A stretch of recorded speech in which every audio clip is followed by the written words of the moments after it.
भगवते अष्टादशाध्याये मम्मत्वामनुसन्ततामि भगवद्गीते भवद्वेषणे। ओम श्री पंचदशोऽध्यायः। ओम श्री परमात्मने नमः।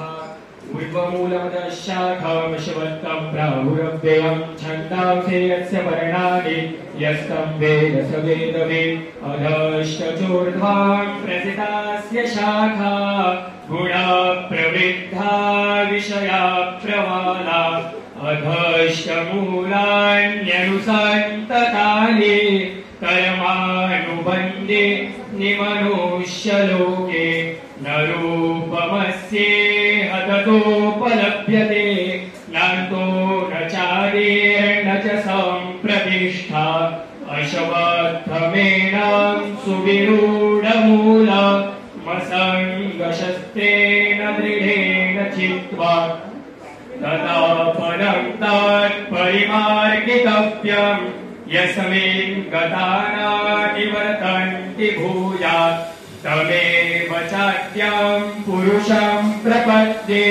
यदा प्रवृत्ति प्रसृता पुराणी निर्माणमोहादितसङ्गदोषा।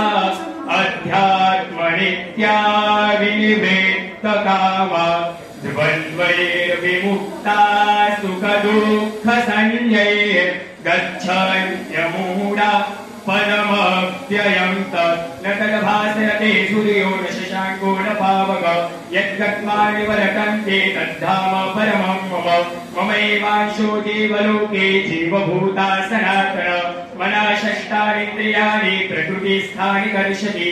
शरीरं यदवाप्नोति यच्चाप्युत्क्रामतीश्वर। गृहीत्वैतानि संयाति वायुर्गन्धानि वाशयत्।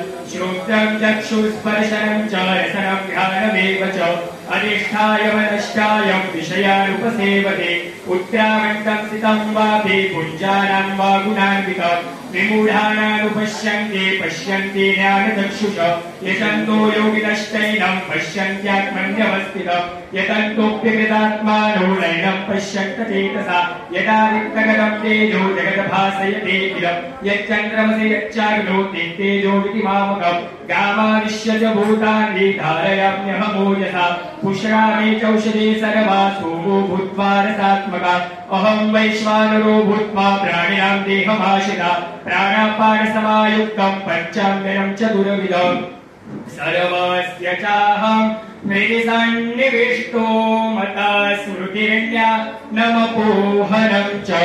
वेदैश्च सर्वैरहमेव वेद्यो वेदान्तकृतवेदविदेव चाहम्। द्वाविमौ पुरुषौ लोके षष्ठाक्षर एव च। क्षरा सर्वाणि भूतानि कूटस्थोऽक्षर उच्यते। उत्तमः पुरुषत्वन्या परमात्मेत्युदायत।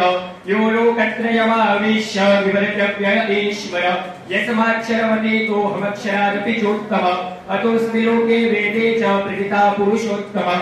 यो मामेव सम्मूढो जानाति पुरुषोत्तमः स सर्वविद् भजति मां सर्वभावेन भारत। इति गुह्यतमं शास्त्रमिदमुक्तं मया नघ।